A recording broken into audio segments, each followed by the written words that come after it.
A soldier and his wife react to Operation Blue Star. The soldier. I came from Bhathinder district in Punjab. In my family there were 3 brothers and 1 sister. We were not a very religious family. My father had unshorn hair, but he was not a baptized Sikh. We were very far from religion and politics, both. In 1984 I was employed in the Indian Army.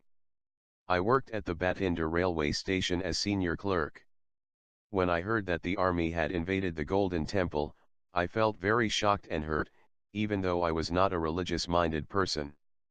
As I was the senior-most man in the detachment, I heard on the radio what was going on during the attack. Everything was under curfew, so I couldn't really see what was happening outside. I heard on the radio that as news spread about the attack on the Golden Temple, Sikh soldiers were deserting their posts and marching towards Amritsar. Then the BBC started reporting that the mutineers who had left their posts were being arrested and killed on the way. The thought came to me and the other Sikhs, that the government might kill us here and now, so why not march to Amritsar to try to do something for our religion? We thought like this, but we didn't go. We just listened on the radio and talked and talked. After this I became a voracious reader. I tried to get as many Punjabi and other newspapers and magazines as were available. I tried to learn everything I could about my religious tradition and my community.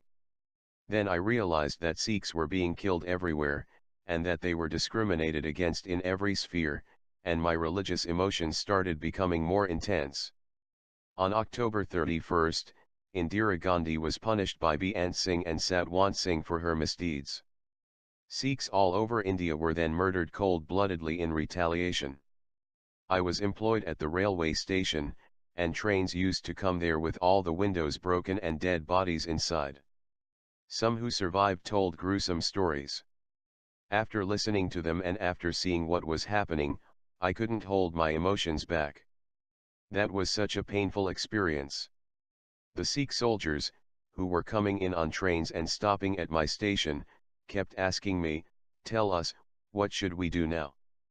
But I advised them not to act in emotion, otherwise we would all get killed, too. We have to be organized and do something collectively, I said. My superior officer, who was a Hindu, kept telling me, "Why are you stopping the Sikh soldiers and not letting them go to their assigned duties?" I told him, "The mobs are out to get them, and they will be killed if I let them go."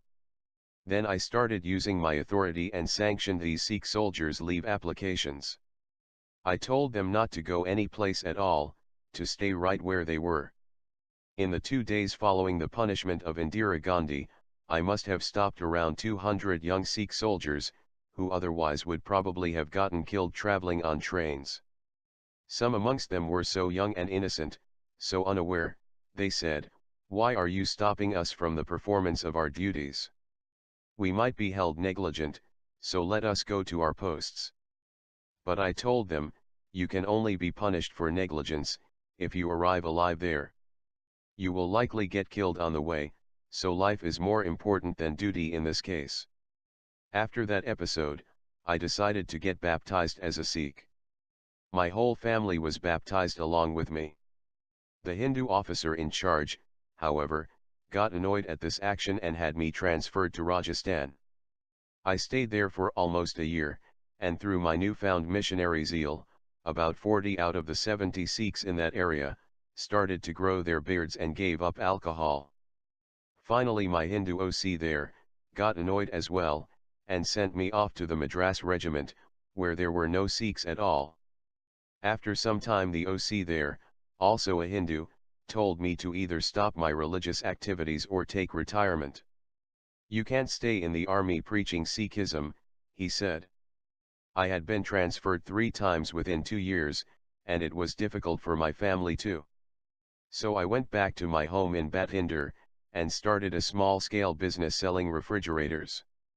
By 1989, I became known in my area, and I became press secretary for the Akali Dal, the political party of the Sikhs, for my district. After a year I became that organization's general secretary. We tried to work for the Sikhs through democratic means, demonstrations, processions, rallies, and so on, to convince the government that we have some rights as Indian citizens too. We argued that our rights should not be violated. One time when our Akali Dal leader, Simranjit Singh Mann, was visiting Bhathinder, to attend a rally, police surrounded us and without any warning started beating participants in the rally. Simranjit Singh Mann was beaten so badly he was taken to the hospital, and stayed there for many days. I myself was wounded when I tried to protect Mann, and then I was arrested as well. The police charged us with canes, and 9 people were seriously injured, one succumbing to his injuries later on. After that we used to try to help the villages, where people had been victims of police harassment, and we used to help the families of those killed, imprisoned, or tortured with money or in other ways. Once we conducted an agitation for a sewer system for Bhathinder, which had been part of municipal planning but was eaten up by corruption. We were successful in that agitation. At that time, I still believed that things could be achieved through the political process. That was what I thought, so I didn't participate in the militant side of the Sikh struggle. But the price for that adherence to peaceful means was that I was taken to the police station, beaten mercilessly, and tortured there. When I and others protested another Indian Army action against the Sikhs, Operation Black Thunder, we wore black flags on our arms, and tied cloths around our mouths. I was arrested and thrown in jail for 1 month for that. We were not permitted to even hold peaceful rallies or conventions. Whatever date would be announced for our action, we would be arrested before that, and we would not be allowed to reach that engagement. The police and the army were disrupting the peaceful process which we at that time believed in.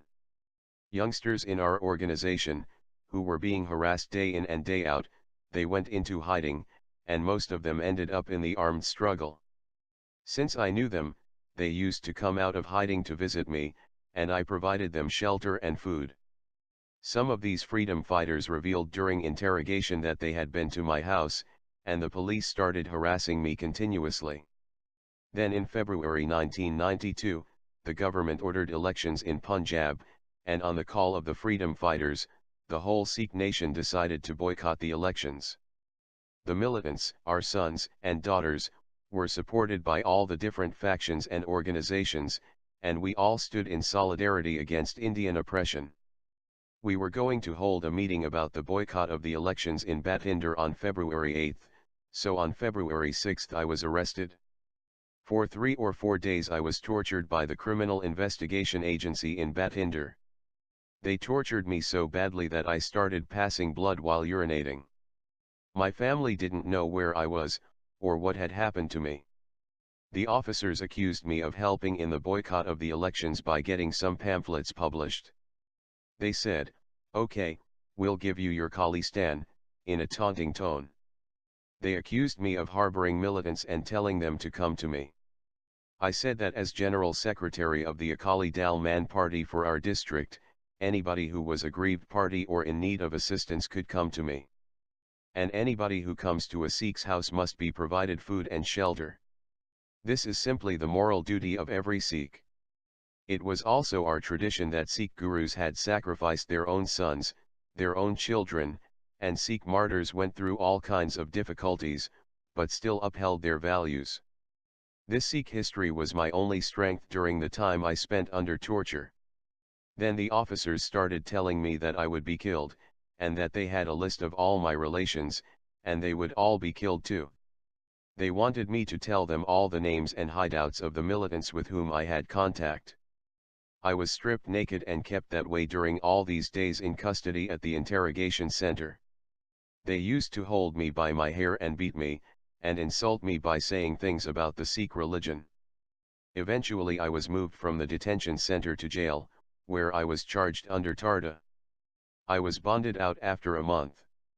When I came out of jail I went into hiding, and then eventually I decided to get out of India altogether.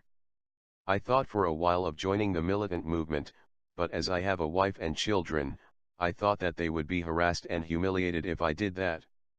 So I thought it might be more appropriate to continue to serve my nation in another capacity. As there is complete censorship on news media in India, it's hard to get the truth out. For us overseas, our duty should be to educate people about what is going on, and let our people's sorrow be known to the world. Our only desire is to be a free people, and to join the galaxy of free nations of the world. I believe in peaceful means. But I also believe that the militants have not gone in for militancy as a choice. After I came to this country, one of my nephews was killed in an encounter. The other is in hiding and might be killed any day now. What can we do if our children have taken to that? I think we have no choice but to join them. Now this is the time for all the nations to stand up for the sake of humanity, for the sake of justice. They should not be silent, and they should not allow the great Sikh nation to be killed in the hands of a brutal regime. This is the time for the world to speak up. His wife. I inherited religious teachings and a religious faith. My grandfather was a devout person, and he actually wrote a biography of one of our Sikh saints. My father was in the army. He served in the army for 28 years and was a kind of preacher. When I got married, I learned that my husband was not really of a religious bent at all. Due to his influence, I also veered away from the religious path. It was a fire of modernism which engulfed me in those days. But when we heard that the Golden Temple had been attacked, we were really shocked. And when we saw that the Sikhs inside the Golden Temple resisted the Indian army with so much courage and bravery, my husband got convinced that some spiritual strength comes from Sikhism, which can stand against any odds.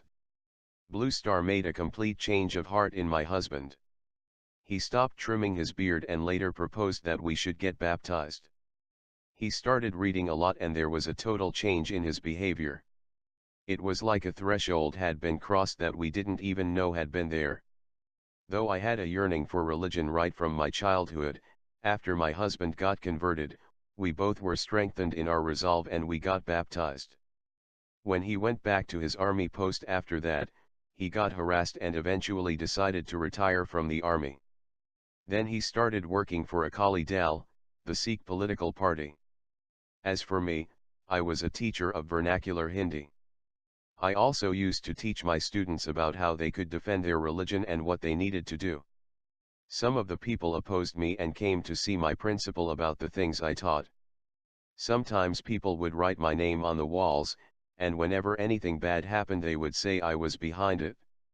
And while I was teaching, I also helped my husband in his political work, and became convinced that the militant struggle was the only way to obtain our rights. Militants don't come out of the womb of a mother. It is the system, the circumstances, that have converted them. The young boys, those who have time to read, to enjoy life, to travel, if they are in hiding all the time awaiting the hour of their deaths, who can say what they will choose to do? Who chooses that kind of life? It is a compulsion. We fully sympathize with them, and we support them since we believe that they have no choice. The Indian government is our enemy, and it is clear that we cannot live with them. If they are calling us terrorists or something like that, it doesn't make much difference as they are our enemy, and they can be expected to say anything. That only makes us more firm in our resolve that we can't live with these people, and the only solution for us is an independent sovereign nation. After my husband came to the United States, police raided our house many times. They used to jump over the walls, come inside, and ask whether militants come to the house.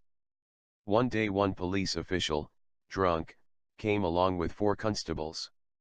They said that my husband in the United States was active in political activities there, and none of my relatives would be spared. He asked for a list of all my relatives, saying that he would keep it in his pocket. He said that if any of his bodyguards, or any of his police were hurt in any way, he would kill all the relatives on that list. I got scared on that night and thought it would not be safe to stay there. I thought they would deal with me as they deal with others, and that is that they enter the houses and rape the women. So I left my house with my children and went into hiding. 5 or 6 days later police came and broke into my house. They took all the furniture and everything else that was left. I was glad I wasn't there, or I would have been raped or humiliated in other ways. Thank God my honor was saved. I don't fear being killed, but I don't want to be dishonored. My husband and I haven't come to this country out of fear, but out of desire that the world should know what is going on over there. There is such firm control in India, that the news about Punjab is totally suppressed.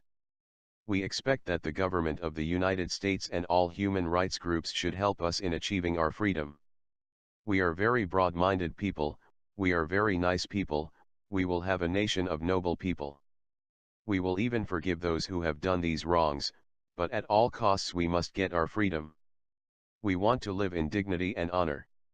That's what the whole Sikh nation wants. As for my sons, I'll feel proud if they get killed for a holy cause. Everybody has to die, but those who die for honor never die, for they are immortal. When some Sikh women were in the custody of the Mughal emperor in Lahore, their small sons were put to death right in front of their eyes. They were thrown onto swords, and their bodies were chopped up and made into garlands, and the Sikh women had to wear these necklaces made of the chopped bodies of their children. With folded hands they thanked God that their children had stood the test of their faith and had died bravely. I have only 2 sons, and if they get sacrificed it will be the great grace of the Guru, that we will be able to give back what was the gift of God to us. As for Operation Blue Star, I can say that it gave us a rude awakening. It became clear just what the place of Sikhs was in India. Nobody could avoid facing up to the basic fact that we had no safe home there anymore. I therefore thank the Indian government for that.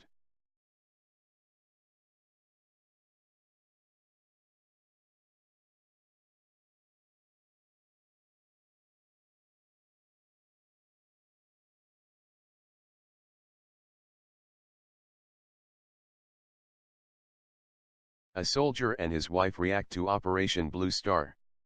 The soldier. I came from Bhathinder district in Punjab. In my family there were 3 brothers and 1 sister. We were not a very religious family. My father had unshorn hair but he was not a baptized Sikh. We were very far from religion and politics, both. In 1984 I was employed in the Indian Army. I worked at the Bhathinder railway station as senior clerk. When I heard that the army had invaded the Golden Temple, I felt very shocked and hurt, even though I was not a religious-minded person. The BBC started reporting that the mutineers who had left their posts were being arrested and killed on the way.